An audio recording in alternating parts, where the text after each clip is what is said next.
नमस्कार साथियों, आप सभी लोगों का नंदनी आईएएस में एक बार पुनः स्वागत है। और हमें उम्मीद है आप सभी लोग स्वस्थ होंगे और आप लोग अपने एग्जाम की अच्छी तैयारी कर रहे होंगे। दोस्तों, आज का जो हमारा इंपॉर्टेंट टॉपिक है आर्टिकल 356। दोस्तों, आप इसके बारे में क्या जानते हैं? क्या आप जानते हैं कि आर्टिकल 356 क्यों लगाया जाता है? अभी आपका जो मणिपुर राज्य, आपके भारत देश का जो पूर्वोत्तर राज्य है, जहां पर मैतेई और कुकी जनजाति समूहों में अक्सर अपने 2 साल से हिंसात्मक गतिविधियां चल रही हैं, जैसे अपहरण, मर्डर, रेप इत्यादि तरह की गतिविधियां, जो वहाँ की राज्य सरकार है जिसने वहाँ की राज्य व्यवस्था को संभालने में नाकाम, मतलब उसका जो राज्य व्यवस्था है उसको संभालने में असमर्थ रही है, जिससे राष्ट्रीय शासन लग गया है। दोस्तों, वहाँ के जो सीएम है, चीफ मिनिस्टर, मुख्यमंत्री एन बीरेन सिंह, उन्होंने अपना इस्तीफा दे दिया है, क्योंकि वो संविधान के अनुसार, वहाँ के राष्ट्रपति के निर्देश के अनुसार, जो भी संविधान है उसके अनुसार शासन चलाने में असमर्थ रहे हैं। तो दोस्तों, ये आखिर क्यों लगता है, क्या वजह है और इसका क्या प्रभाव है, इसको कितने दिन तक बढ़ाया जा सकता है, इन सभी चीजों को हम जानेंगे इस छोटी सी वीडियो में। तो चलिए शुरू करते हैं। जैसा कि आप देख रहे हैं, अनुच्छेद 356।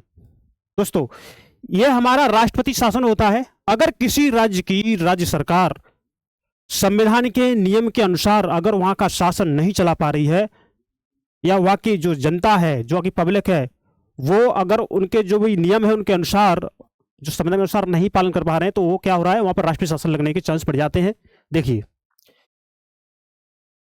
हाल ही में मणिपुर के मुख्यमंत्री जो एन बीरेन सिंह है के इस्तीफे के 4 दिन बाद राज्य में राष्ट्रपति शासन लागू कर दिया गया, मतलब प्रेसिडेंट्स रूल्स लागू कर दिया गया। मणिपुर पिछले 2 वर्षों में जातीय हिंसा से प्रभावित रहा है, मतलब वहां की जो जातीय हिंसा है, जनजाति समूह मैतेई, मैं आपको बता दूं, ये मैतेई और कुकी जो समूह है ना, मैतेई और कुकी जनजातियों के बीच में इनमें संघर्ष रहा है, जहां वहां पर मर्डर, हत्या, अपहरण इत्यादि गतिविधियां शामिल रही है इसमें। तो ये इसमें कम से कम 250 से अधिक लोग इसमें मर चुके हैं, और वहां की महिलाएं पीड़ित हैं, और हजारों लोग बेघर हो चुके हैं, जिससे वहां पर राष्ट्रीय शासन लगा दिया गया है। अब देखिए, अनुच्छेद 356 के बारे में देखेंगे। देखिए, अनुच्छेद 356 भारतीय संविधान का वह प्रावधान है जिसके तहत किसी राज्य में राष्ट्रपति शासन लागू किया जा सकता है। जो हमारे भारतीय संविधान में अनुच्छेद 356 है, इसका मतलब यह है कि भारत के जो भी राज्य हैं, किसी भी राज्य में राष्ट्रपति शासन लगाया जा सकता है। तो मैं आपको बता दूं, जो आपका मणिपुर राज्य है वो आपका पूर्वोत्तर राज्य है, जिसकी सीमा आपके मणिपुर, नागालैंड, मणिपुर, मेघालय, असम, इन राज्यों से जुटी हुई है। और वहां पर जो राज्य, वो देश से दूसरा वहां पर कौन सा है, म्यांमार देश से किसी में सटी हुई है, इसलिए वहां पर हिंसात्मक गतिविधियां अक्सर ज्यादा मात्रा में देखी जाती हैं। तो इसलिए वहां के जो मुख्यमंत्री हैं एन बीरेन सिंह, उन्होंने इस गतिविधियों को न संभाल पाने की स्थिति में अपने कार्यभार से इस्तीफा दे दिया है, जिससे वहां पर राष्ट्रीय शासन लागू हो चुका है। इसे भारत सरकार अधिनियम 1935 से लिया गया। किससे? भारत सरकार अधिनियम 1935 को लिया गया था। अब देखिए, किन 2 परिस्थितियों में राष्ट्रपति शासन लगाया जा सकता है, तो मैं आपको बताऊं। पहले इसमें परिस्थिति है कि यदि राष्ट्रपति को राज्य के राज्यपाल की रिपोर्ट प्राप्त होती है, अगर वहां का जिस राज्य कोई है, अगर उस राज्य, जैसे मणिपुर राज्य में अभी राष्ट्रीय शासन लगा है, तो उसके राज्यपाल को अगर कोई रिपोर्ट, राज्यपाल अगर अपनी रिपोर्ट अगर प्रधानमंत्री को, उसको राष्ट्रपति को सौंपता है, तो उस रिपोर्ट के अनुसार वहां की जो शासन व्यवस्था है वो राष्ट्रपति के हाथ में चली जाती है।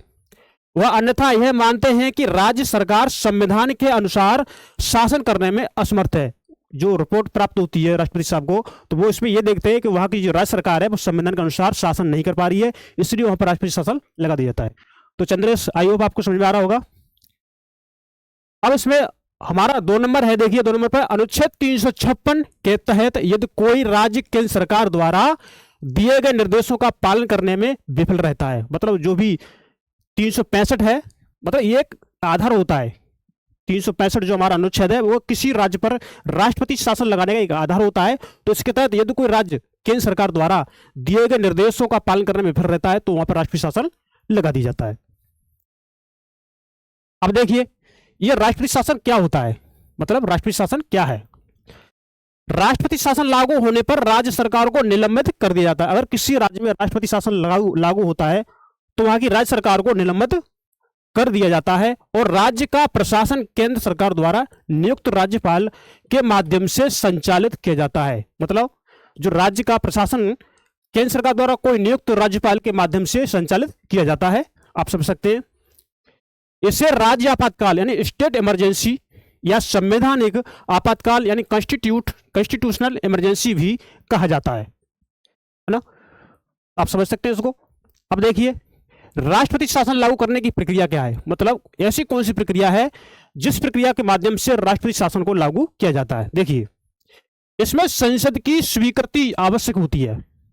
राष्ट्रपति शासन लगाने के लिए संसद की अनुमति आवश्यक है, संसद की स्वीकृति आवश्यक है। इसके बिना हम राष्ट्रपति शासन देश पर नहीं लगा सकते, किसी भी राज्य पर नहीं लगा सकते।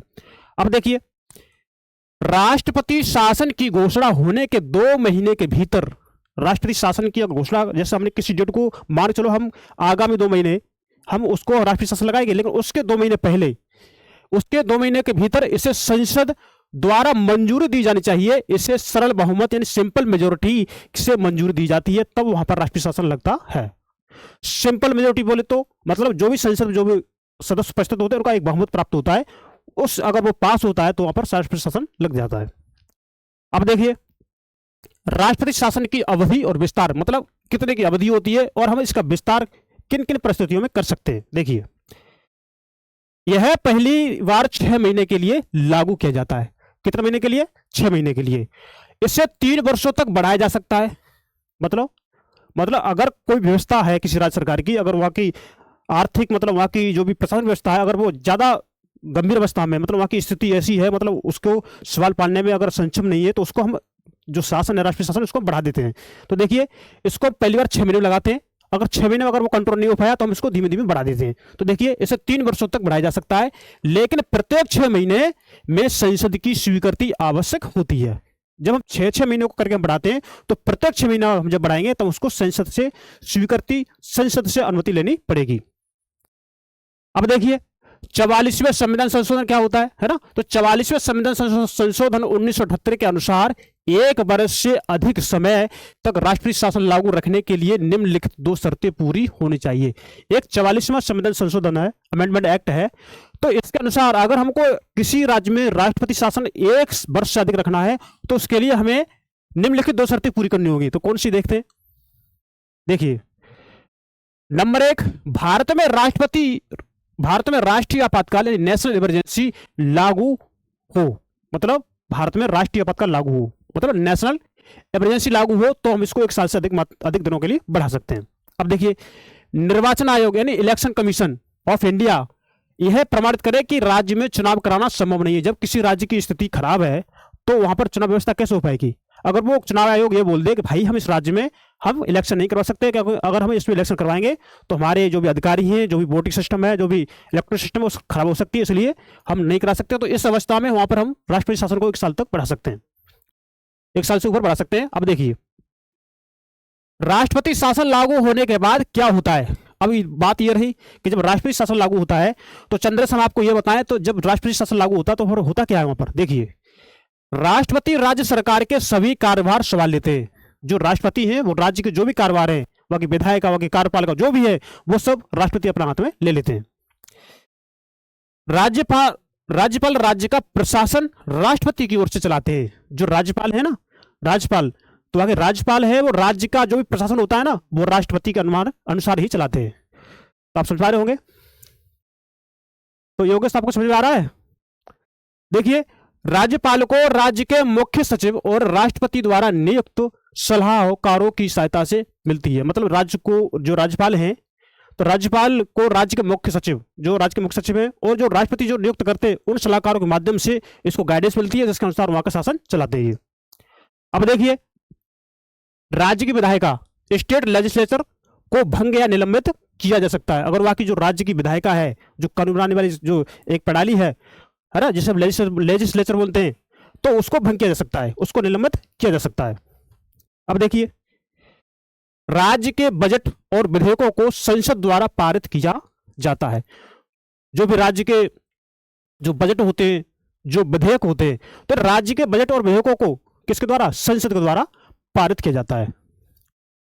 अब इसको हम आगे देखेंगे कि संसद संसद राष्ट्रपति या उनके द्वारा नामित किसी अन्य प्राधिकरण को कानून बनाने का अधिकार सौंप सकती है। मतलब संसद जो राष्ट्रपति द्वारा कोई अन्य प्राधिकरण चुना जाता है तो संसद उसको कानून बनाने की शक्ति सौंप सकती है उस राज्य की जिसमें राष्ट्रपति शासन लगा हुआ है, उस राज्य की। अब देखिए, राष्ट्रपति को राज्य संवैधानिक निधि है ना से खर्च की मंजूरी देने और अध्यादेश जारी करने का अधिकार होता है। किसको? राष्ट्रपति को। राज्य की जो भी संवैधानिक निधि है उससे खर्चे की मंजूरी और अध्यादेश जारी करने का अधिकार हो जाता है। किसको? राष्ट्रपति को, जिसे संसद की मंजूरी मिलनी चाहिए। अब इसके लिए क्या होना? इसके लिए, इस काम के लिए संसद की मंजूरी होना आवश्यक है। अब देखिए, यदि लोकसभा सत्र में नहीं है, मान के चलो वैसे संसद में लोकसभा राज्यसभा होती है, अगर मान के चलो संसद में लोकसभा सत्र में नहीं है तो भी यह अधिकार लागू रहता है, लेकिन संसद की मंजूरी आवश्यक होती है। ठीक है, तो ये आपको समझ आ रहा होगा। अब राष्ट्रपति शासन हटाने के बाद भी इस दौरान बनाए गए कानून तब तक प्रभावी रहते हैं जब तक कि नए राज्य विधानमंडल द्वारा इन्हें निरस्त या संशोधित या पुनः अधिनियमित नहीं किया जा सकता। मतलब अगर राष्ट्रपति शासन किसी राज्य के ऊपर से हटा लिया जाता है तो राष्ट्रपति शासन के जो भी नियम कानून होते हैं वो तब तक लागू रहते हैं जब तक उस राज्य की जो विधानमंडल है, जो विधायिका है, वो इन्हें निरस्त न कर दे, संशोधित न कर दे या पुनः अधिनियमित नहीं कर दे तब तक। तो आपको समझ में आ रहा होगा। राष्ट्रपति शासन के दौरान नागरिकों के मौलिक अधिकार यानी फंडामेंटल राइट्स प्रभावित नहीं होते। अगर जो राष्ट्रपति शासन है तो जब राष्ट्रपति शासन लगता है तब उसके जो मौलिक अधिकार हैं, फंडामेंटल राइट हैं, वो समाप्त नहीं होते, वो खत्म नहीं होते। लेकिन जबकि राष्ट्रीय आपातकाल में ये अधिकार निलंबित किए जा सकते हैं। अगर देश में राष्ट्रीय आपातकाल लगता है तो लोगों के जो मौलिक अधिकार हैं, फंडामेंटल राइट है, जैसे बोलने का अधिकार है ना, जीने का अधिकार और भी जो अधिकार होते हैं वो हमारे राष्ट्रीय आपातकाल के दौरान छीन लिए जाते हैं, है ना। अब देखिए, राष्ट्रपति शासन की समाप्ति। अब रिवोकेशन ऑफ प्रेसिडेंट्स रूल्स, ये क्या होता है कि राष्ट्रपति द्वारा किसी भी समय से प्रत्याहत या रिवोक किया जा सकता है। मतलब इसको जब राष्ट्रपति चाहे तो इसे समाप्त कर सकता है, इसका मतलब ये है। अब देखिए, राष्ट्रपति द्वारा नई घोषणा यानी सब्सिक्वेंट है ना, तो राष्ट्रपति द्वारा नई घोषणा करने पर राष्ट्रपति शासन समाप्त हो सकता है। अगर राष्ट्रपति इस शासन कोई नई घोषणा कर दे, बोले कि भाई अब इसका जो शासन है वो वहां की राज्य सरकार संभाले या उसकी कोई राज्य की जो विधायक है वो संभाले, तब इसको हम समाप्त कर सकते हैं। अब देखिए, इस निर्णय को संसद की स्वीकृति की आवश्यकता नहीं होती है। अगर राष्ट्रपति शासन अगर हटाता है अपनी मर्जी से तो फिर उसको संसद की अनुमति की आवश्यकता नहीं है। आई होप ये सारी बातें आपको समझ आई होंगी। और हमारे इस नंदिनी IAS के यूट्यूब चैनल पर ये वाई लैंग्वेज में इकोनॉमी चल रही है, और भी जो सब्जेक्ट है वो चलेंगे आपके नंदिनी IAS पर, और सीसेट चलेगा आपका। जो भी आपकी यूपीएससी प्रीलिम्स एग्जाम के लिए इंपॉर्टेंट टॉपिक है वो सारे होंगे आपके इस नंदिनी IAS यूट्यूब पर। और हर चीज़ आपको विद डिटेल विस्तार से जो आपकी यूपीएससी पूछ जा सकती है, current affairs, CSAT, economy, polity, history, geography, environment, जो भी पूछा जाएगा वो आपको सारी चीज़ मिलेंगे।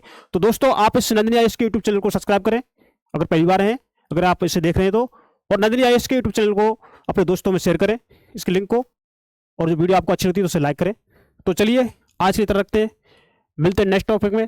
तब तक के लिए नमस्कार, थैंक यू, धन्यवाद, गुड बाय।